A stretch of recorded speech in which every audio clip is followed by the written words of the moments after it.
Alex, if you just built a website and you think that job is done, we can now start raking in the results and we're going to see everything go in the direction we want, I'm unfortunately going to tell you that you're wrong. And there are specific things that we can do and ways that we can look at our website to make sure that we're maximizing the ROI on that big investment.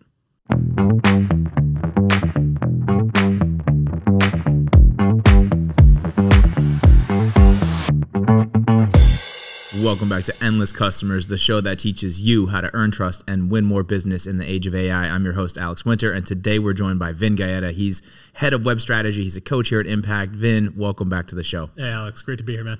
Today we're talking about websites. Surprise, shocker. Crazy. Our web experts here. What else are we going to talk about? But we have something a little bit more specific that we need to get into.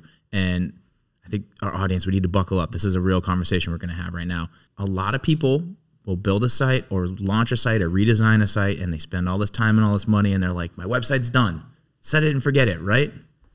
Wrong. No, that's not how it works. No, not at all. So let's talk through, once your website's done, what you need to do to keep it performing at its best, to optimize it, to make sure you're doing all the stuff and things to get a return on your investment. Yeah. And I mean, let's call a spade a spade. Websites are not typically cheap things if we're going to go strategize, design, build the piece that's going to be a phenomenal marketing and sales tool for the long term. Right. And that's it. It's an extension of your sales team. It's a sales tool. So you need to look at it that way and think about it that way. And that can be a strategy shift for a lot of people. So we'll talk about what the after launch needs to look like. We'll talk about what your site at launch in an ideal world, from my point of view, should look like. And before we go there, we have to start at the beginning. So that is really the strategy piece. Websites historically are considered a marketing tool. We got to flip that on its head. Websites are sales first tools. They have to be a sales strategy. And if we're not thinking about it that way, we're probably going to leave money and opportunities on the table, and no one wants that. Nobody wants that. No one. So for that, we need to look at our websites as living, breathing things. They can't just be launched and be static. You wouldn't hire a salesperson and say, all right, cool, Alex, you go get after it, brother. I'll talk to you in like 3 months when you hit your goals. No, that'd absolutely be crazy. Not. That would be crazy. That's what we do with websites right now. We literally will launch a website, and many companies say, cool, we did that, pop the bottles, confetti rains, website's launched, it's going to do its thing. Right. How often do you hear that? I'm sure you must hear that all the time, or more often than not.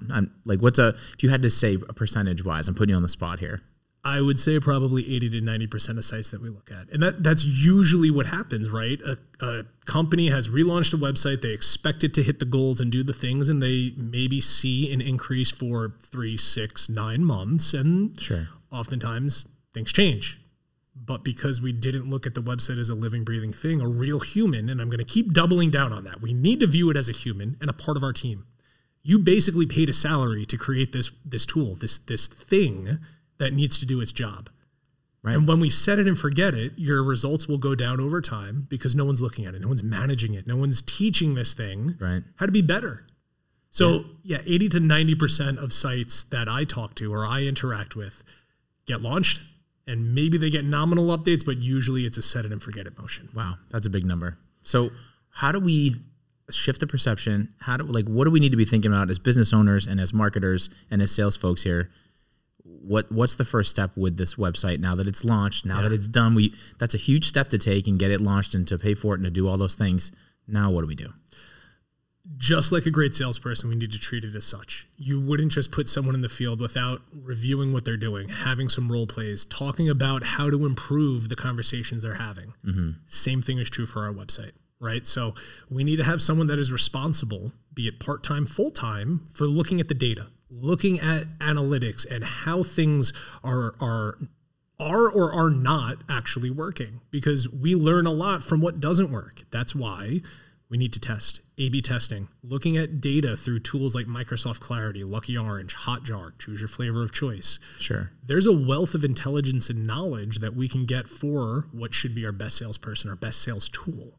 And salespeople out there are probably freaking out and rolling their eyes right now. But it's a sales tool to make our lives easier as sales professionals, because if we set this up in a way and we're looking at the data to improve what our consumers, our prospects are getting from our digital sales tool, we're going to have stronger first conversations. We're going to be able to improve our close rate because we're not going to waste time on bad fits. We're not going to waste time in the sales process on people that may never be able to do business with us. Right. Right. So high level, it sounds like your website, from what you're saying, really needs to be integrated into the overarching business strategy. So it becomes another tool, another facet of the bigger picture that's happening. Right. And that's at launch, your website needs to do some basic things, right? Okay. So I'm making the assumption that everyone listening has this as at least a starting point, right? Your new website has messaging that resonates with your end consumer, and it talks more about them and their pain and their journey than it does us. Quick test, if you do a find and replace, a Command F or a Control F on your website page, you have more we and our versus you and your. You probably got a messaging problem that needs to be looked at, because that's a pitfall many salespeople fall into, right? We talk all about ourselves. We feature dump. We want to go in and just sell and sell and sell. Our people are the difference. And yes. maybe that is true, but is the end user or the potential customer, do they really care at that moment about that particular piece? And that is where we see lots of websites fail. We're talking about us, and that's never the sales experience any consumer wants when it's all about you. Talk about me. I don't care about you as a company until I know you can solve my pain and I've gotten some trust around that, right? Totally. So messaging is key, making sure that we have a considered journey on that newly launched website. It's all funneling down to the sales motion. Get a quote, request an estimate, schedule a consultation, whatever that is, right? Sure. And last but not least, we have it set up where we have the most important services as standalone, what I would call a business page, because it's going to be the core information around the business offering. And we're educating folks in our blog or our learning center to get them to those business pages, right? So you've set your salesperson up to have strong messaging, to have strong conversion points, and to guide someone from A to Z in their journey. That's the base level of what our websites need to be doing. Okay. Yeah, that makes sense. And it's got me thinking now too. So you had mentioned A/B testing. I love ABC testing. Part of this is an experiment, because if we're not thinking about us, you need to be thinking about the end user. Yeah. And they really should be dictating what works and what doesn't. So where do you find the balance of like, I'm making this strategy, but then not getting too in the weeds or like too focused on one thing that you think is the thing, but in reality it might be something else, so that you can actually dial it in and get it correct? It's huge, Alex. And everything that we do in all of the websites that I have built, they are fundamental assumptions. They are informed and based on my experience with websites, right? Sure. But it is a fundamental assumption, an educated guess on what's actually going to work. And anyone out there that is creating a website is doing the same thing. They are going based on what they believe to be a best practice, what they have seen work in their experience. Right. None of that matters until it's proven. And I have done so many tests with this same starting point, thinking, hey, I saw this work for these 3 other clients, it's going to work. And I'm often shocked when it doesn't work. And I'm like, heck yeah, we learned something about this specific audience for this specific market in this geo, right?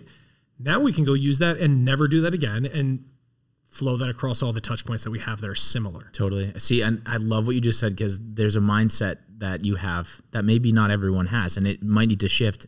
So how did you get into that mindset of like, hey, this didn't work, and instead of being pissed or freaked out or upset or whatever the adjectives are, it's like, no, this is a good thing. I can learn from this and we can make this even better. Yeah. Yeah. I mean, it goes back to high school science. And for everyone out there that hated it, I'm sorry, but we got to bring it back to, we create a hypothesis, we test a control and a variable. And it's all in the name of creating a better experience, making our sales tool, our salesperson, the digital storefront for our business as strong as it can be. And if we're not willing to test, or look at it this way, you have to train your salesperson. This is the training, the testing to see what works, looking at the data, seeing where people are or are not clicking. That's training. That's role playing. That's giving your highly paid employee. You're going to spend potentially 20 to 120 grand, depending on size of site, your company, what you need. Right. Variables. On this salesperson. And then you don't touch it because you did the thing. That's crazy town to me. It is crazy town. And I love that your sales first approach is so critical. How early in the process, like when you're redesigning a site and as you're launching a site, do you need to pull the sales team in? You know, like I'm sure there's instances where people build a whole site and the sales team hasn't seen it till it launched, and then they're like scratching their head going, wait, what is this? It depends on the company, right? So typically we want to get some feedback. That's usually going to be around messaging. Or we'll have a client go in and say, y'all know what questions the sales team are getting or are not getting. How do we pepper that into the messaging? How do we pepper that into the content we're creating? What are good fit, bad fits for each specific service? Usually that'll come from sales if the marketing team doesn't have that readily available. Right. And then it's the same process, right? We need the sales team to go through the website, see if there's anything that we've missed or that they say, hey, we need to double down on this. This is actually a big piece here. And it should become one of their go-to resources in their motions, using the content on the site, pointing people back to it, because we talked about this in another episode. If we have self-service tools every step of the way, it makes the sales team even easier to get in touch with, to get the right information, and to make that consumer the most educated in their space. Yeah, absolutely. It makes sense. So it really becomes, your website becomes an extension of your sales team, and getting that mindset shift is critical. Once you do that, and once you start to understand this and you launch your site, sales teams track and everyone's on the same page, how do you optimize it, or how do you get the sales team to like leverage it to their advantage and really be bought into it and excited to use it and hopefully help them do their job even better? It's something that has to come up in your monthly or biweekly revenue team meetings, right? Okay. How are we not using the website? Look at the data. Look at the most important touch points, right? So you will likely have a guide or a resource on there that helps educate someone deeper in their journey, A to Z, a home buyer's guide for kitchen remodeling, something like that, right? Talk about how sales is or is not using that. Talk about how users are or are not using that. But most importantly, you got to look at the data. We can't make assumptions based on, well, I don't think someone would like that. No one cares about your opinion, dude. Sorry. It's all about what the user cares about. And that is something that's hard for folks to swallow, because we're professionals. We're paid to know what we know and be experts. But the biggest thing that I have learned in testing is I don't know what I don't know. And one user group may think something works for them, and they will show us in the data. That's why when we do a test, it has to run for at least 4 weeks. Even if you're seeing signals that say this is the right thing, we're getting great results, you got to do 4 weeks. That's what I was going to ask you, is like, when you're testing, how long does it take? And like, can you do something for a week and then be like, nope, that doesn't work? Like, where does it actually start to get sticky? And it, like, you have enough data to say either this does or doesn't work, and how to shift afterwards? There's calculators that you can use for statistical significance, making sure you have enough data to give an informed decision. Mm-hmm. It's going to depend on your amount of traffic. It's going to depend on what you're testing. I like 4 weeks as a control group for the amount of time we let a test run, because you'll get weekday fluctuations, weekend fluctuations, holiday seasonality, all the things. You can get a good view of that trend. Now, you can choose to extend it, and we have oftentimes said, you know what, we're pretty close in our results. Let's give it another 3 weeks, see what happens, so we can make a better decision. Okay. There's also been times when we see everything going in the exact wrong direction. Like, we saw a drop where we saw we were going to see an increase. Because we're monitoring it, and we didn't just say, run the experiment and let it go. Like, you're going to check it week over week if we're doing a best practice there. Right. You can stop the bleeding before it becomes critical. Right. And that is part of experimenting. You have to keep an eye on these things. It can't Ron Fopiel, we set it and forget it. It's got to be managed. It's got to have attention to it. Yeah. So we stay on top of these things, and it doesn't go in the wrong way inadvertently, because that is a risk in any test. You can get the exact opposite result. We're going to learn from it. But it's bad if you don't stop that before it gets too deep. Right. No, and I think the recurring theme is it plays back into what we said at the beginning, that your site is a living, breathing thing. It's not a set it and forget it. For companies out there, I have to ask you this. For companies out there that maybe don't have as much access to their website, can we talk just a little bit about like, oh, maybe I can't, I would love to be able to change my site like this and I can't. Can we just talk a little bit about that too? Because I think that plays into this conversation. It does. And that's one of what I would say is a table stakes outcome of your website redesign. At launch, your team needs to be able to affect change. Your team needs to be able to update content, change layouts around, add new sections to the page and the journey, because we need to be able to update things based on the data we're getting, right? You need to have your salesperson change their conversation if they're falling flat on their face in their opening, right? Mm-hmm. And if you can't make that change, or if the salesperson isn't willing to make that change, you might have to replace that salesperson. So if your website isn't conducive to your team making edits, to actually getting their hands in there and controlling it for the longevity of your company and the success of the sales team, you might need to unfortunately make a change in your website. And that's hard for people to hear. And it's a recommendation we've unfortunately had to make for people that just got out of a website redesign a couple months prior to talking with us. And it's it's a give and take, right? We can go X amount of the way down the field, but at a certain point, we're going to have to look at, is this sustainable for your team? Right. I might be stereotyping when I say this, but I feel like most salespeople want to accommodate, want to facilitate a good conversation, want to be the helpful guidance person that's going to ultimately convert them into a customer. That's the goal. That's what everybody wants. How can they do that, and how can they start to leverage these tools to their advantage? Because I feel like these good salespeople we're talking about would want to have the control, want to be able to tweak so that they can just keep optimizing and making the experience better. Yeah. It goes into that sales marketing handshake, right? So if the sales team is leveraging the tools, the content, they're going to find areas that may or may not resonate based on what you assignment sell in that process, right? So if before every initial conversation, I make sure that you have gone through our self-assessment tool, you digested this price article, and maybe if we have a pricing self-selection tool, you did those 3 things, that's going to change what my first conversation would look like. And if I assignment sold those to you, I assigned that before that first conversation, now you're going to say, wow, they've got their stuff together. They're trying to give me the best experience possible. It should make my conversations a heck of a lot easier as a salesperson.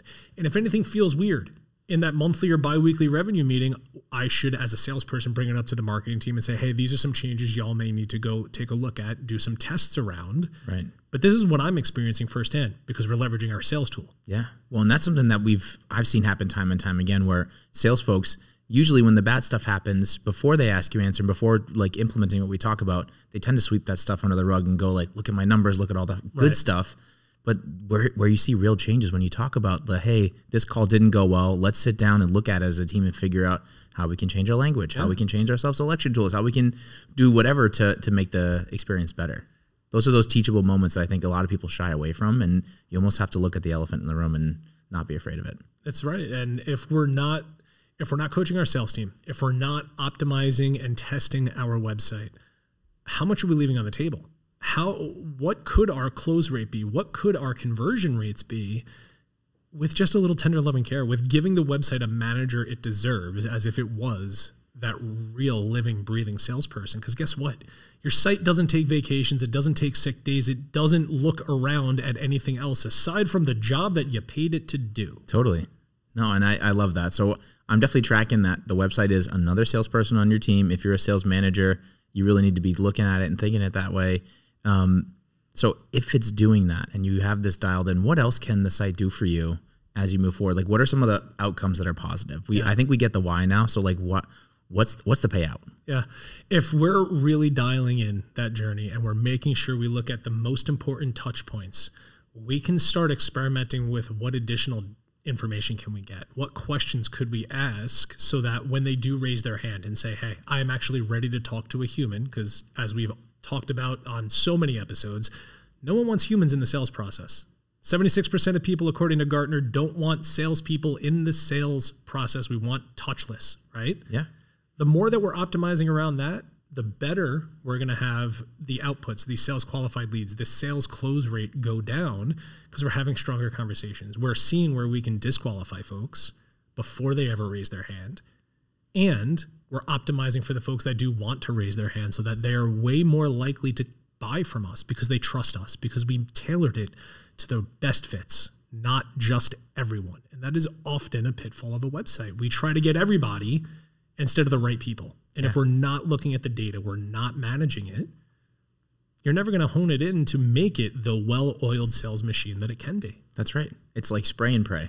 You never know what you're going to get when you do that. Right. So it's better to take the time to get it dialed in. Yeah. Couldn't agree more. All right. So what is like the one thing or the big thing that people should take away? Launch my site. I'm so pumped that we spent all this time and all this money. What do I do now to make sure that everything we just talked about becomes the reality? It's really simple in my mind. You have to be curious. You have to have a wonder around your website of what if we change this? What if we change the messaging? What would work better? And then actually track it. The only difference between science and messing around is writing stuff down. Adam Savage from Mythbusters said that. And it's so true, though. That is, right? Yeah, we can all go mess around and change a lot of stuff on our website, but if you're not tracking the efficacy up or down, there's no point. So look at your website. There's no way in really knowing because it just becomes subjective at that point. Right. It's not objective with data. It's just your feeling, yeah, which may or may not be true depending on how you're looking at it. And everyone listening has had the experience where someone comes into the conversation and says, it would be great if we did this thing. And usually it's something where we would be like, I don't know if that's going to work. But Carl recommended it, so we're going to put that pop-up on the website. Well, you know what, Carl? The data shows it doesn't work. So, Carl, go back to your desk. I'm sorry, sir. We're not going to roll that out long term. Right. It takes a bias out of it. It's the data. It's what the users want. And you cannot argue with the people that pay our bills. Right. The end consumer is what we need to solve for, not our own internal team biases. That's also a great example, though, because our Carl character, even if he was pushing this thing really hard and wanted it to be true, you give him the chance to bring it to the table in your revenue team meeting. You entertain it. You even A/B test it. You have data to back it up so that if it doesn't work, you can very genuinely be like, hey, great idea. Yeah. We tried it, but this is what's up. And then that way there isn't hard feelings of like, oh, well, they don't listen to me and this and that and the other. You know, like it gives everyone an level playing field. Yeah. And it's not to say that, first and foremost, you don't have to do every experiment. You should create a backlog and prioritize what you believe the outcome is going to be, right? Mm-hmm. Always things that are going to build more trust and help get the sales qualified lead started faster. That's a good point too. You don't want to get too into the weeds on experimenting like crazy, where then you don't know if anything is actually going to stick. And that's the documentation. You need to know what the outcome should be, what the hypothesis needs to be created. We're not just testing for testing's sake. It's got to affect change on the journey. And everyone is welcome to give those ideas, but the human that manages the website's success, either part-time or full-time, they are in control of what gets done, when it gets done, and they hear all the feedback. And their job is to distill it into, I think if we make this change to the messaging and the calls to action, we're going to see this increase in the user journey. Love it, Vin. Great insights. Anything else that we need to talk about before we wrap up when it comes to making sure your new website is going to be optimized for success? We need to look at them as real salespeople, make sure that they're doing the job that we're paying our websites to do. Whether it be hosting or the redesign cost, we have paid a salary to this tool. We got to make sure it's getting the most out of it. And best practices are test practices. Optimize and look at the data, solve for our end user. So we have to have the best salesperson in our digital storefront, and we need to make sure that they're living up to their job and earning their keep. Earning their keep. I like that. Well said, Vin. Thank you for your insights and for being on the show. Really appreciate it. Great to be here. Excellent. Well, for everybody out there watching and listening, this is Endless Customers. I'm your host, Alex Winter. We'll see you on the next episode.